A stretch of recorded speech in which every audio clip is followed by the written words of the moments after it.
like, oh, I wonder if there's anything going on. Oh, what? Nothing's changed in 30 seconds. Yeah, I've been trained like a monkey. Yeah. You just always see what's going on.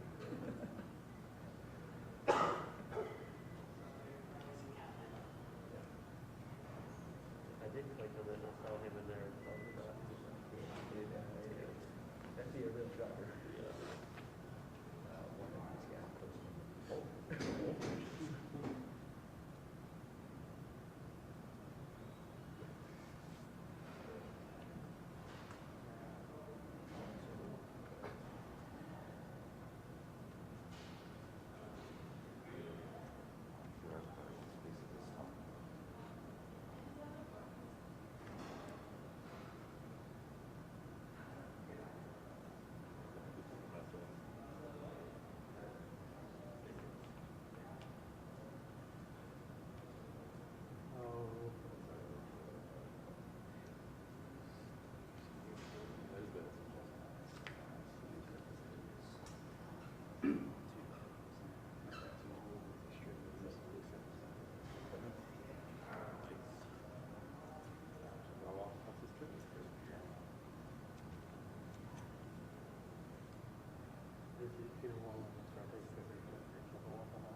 Everybody get set. Reminder we'll have players, a couple players right after this in here.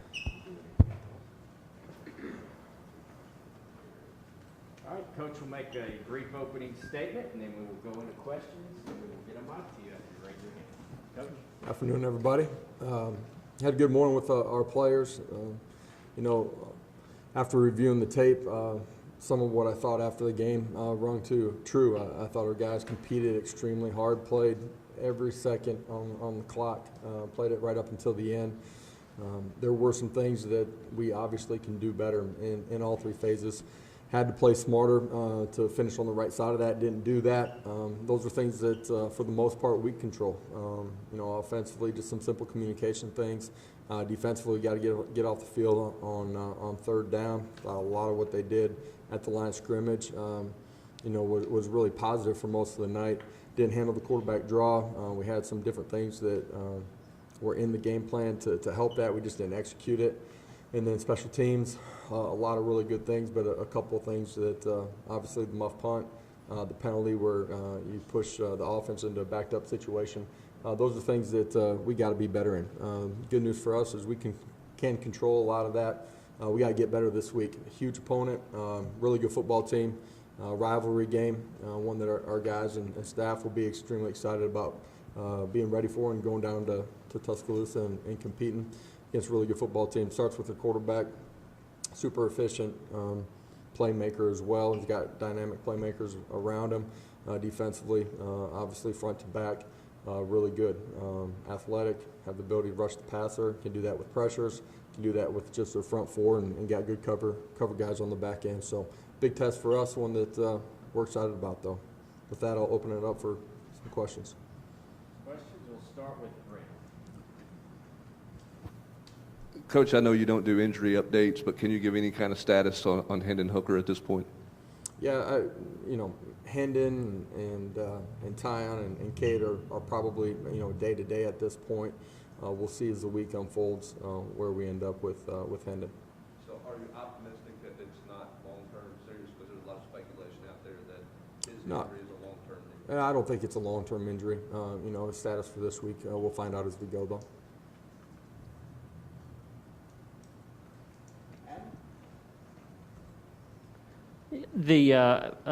You had recruits in the other day.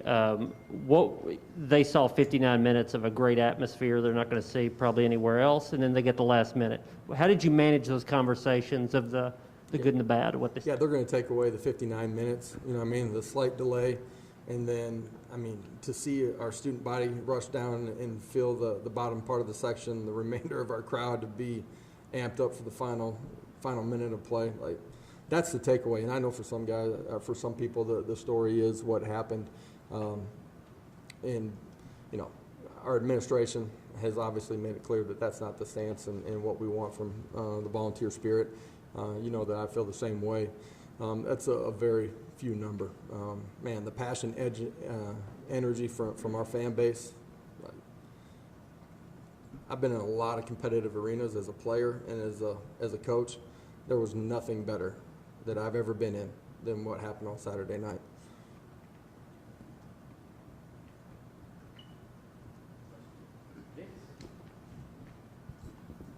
Josh, when there are things that maybe you don't agree with from an officiating standpoint or controversial plays, how do you handle that? Do you submit them to the SEC for at least, just to let your voice be heard, or how do you handle those things? Does that ever happen? I know that things don't get overturned, but I guess some people procedurally still do. You turn those things in on Sunday. Yeah.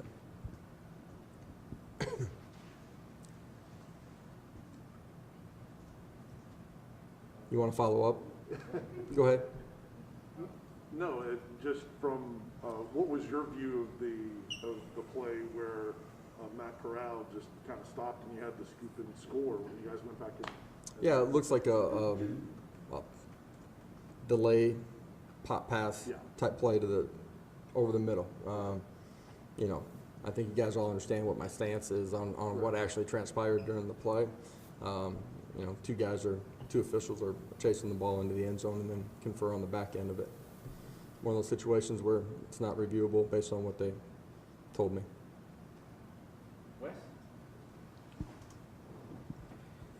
Not to belabor the point, Josh, but it seems like with spotting the ball in particular, is there anything that officials can do to get in better position? I know they're usually not as fast as the players, but when guys are spotting the play from 20 yards behind it, how can they possibly get that right? Yeah, based on where the official is and where the play was, he's in a tough position. The reality is wherever that ball was spotted, that's probably, after review, where it was going to continue to be.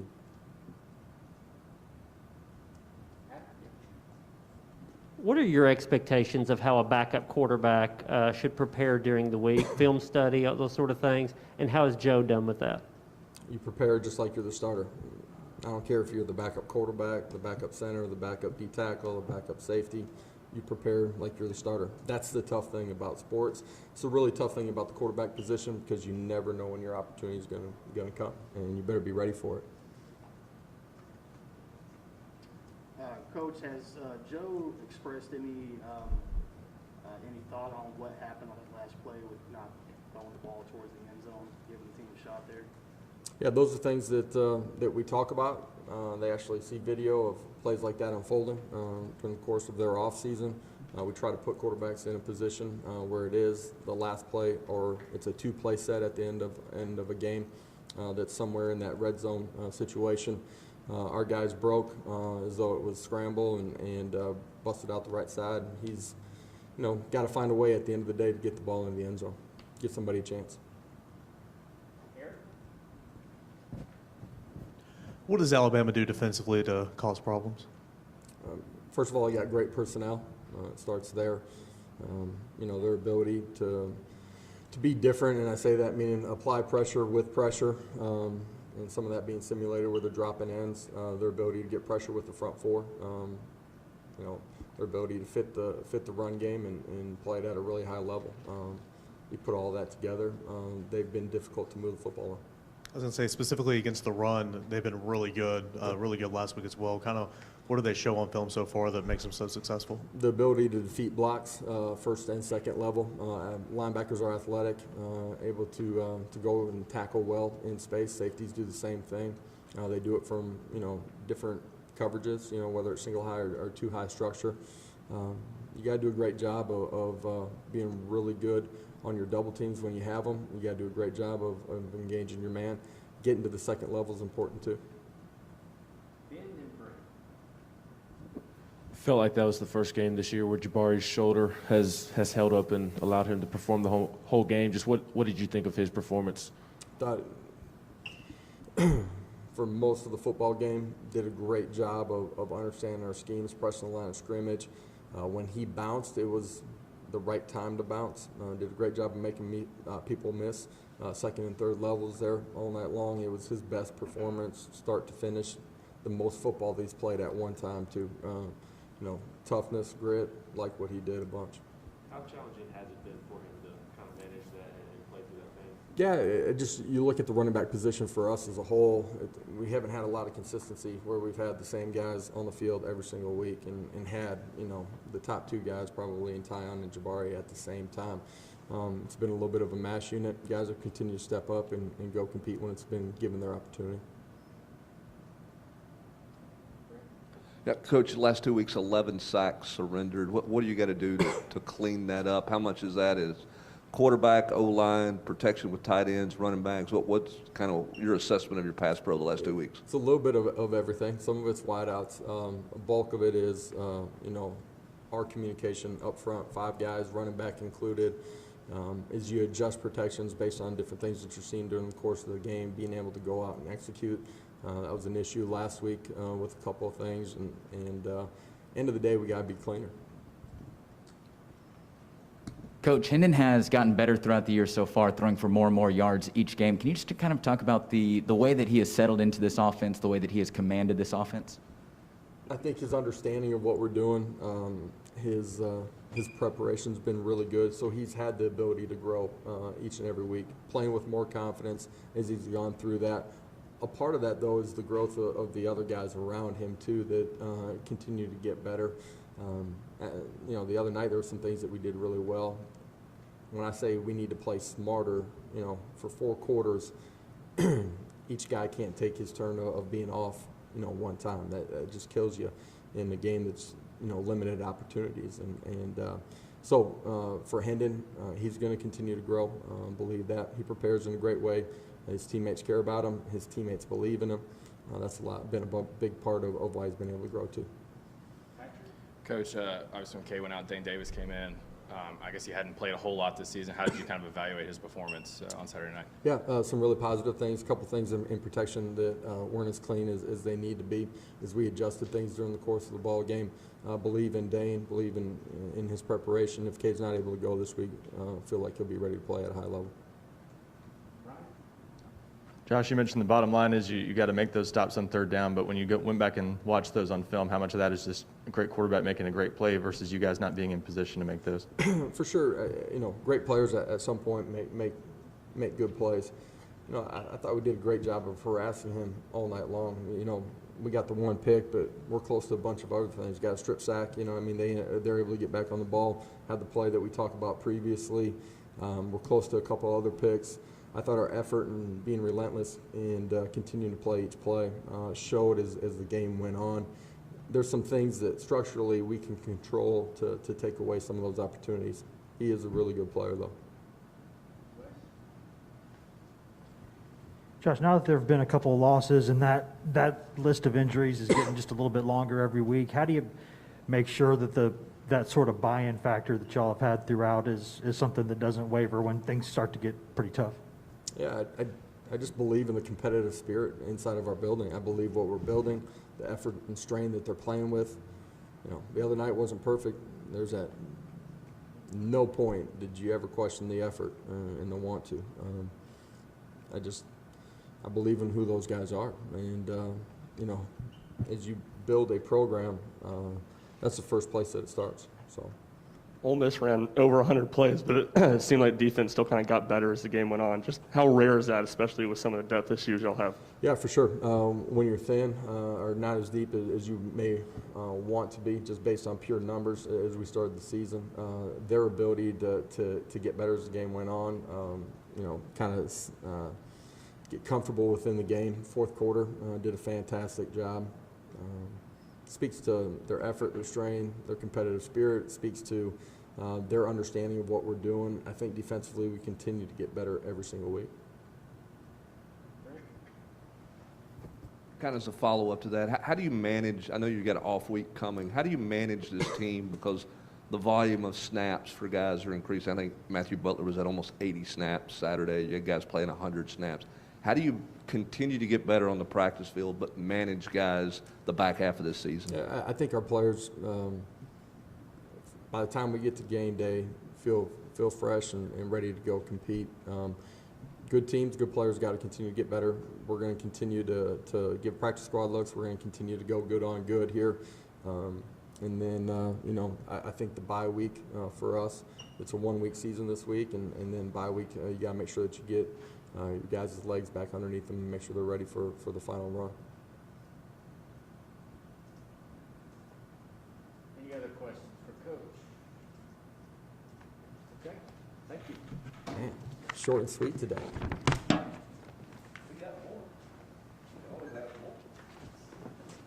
Get out while you can.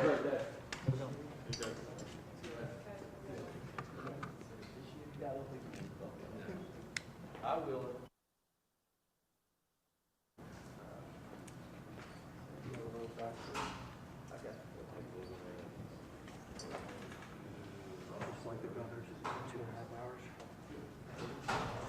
Valentine's Day.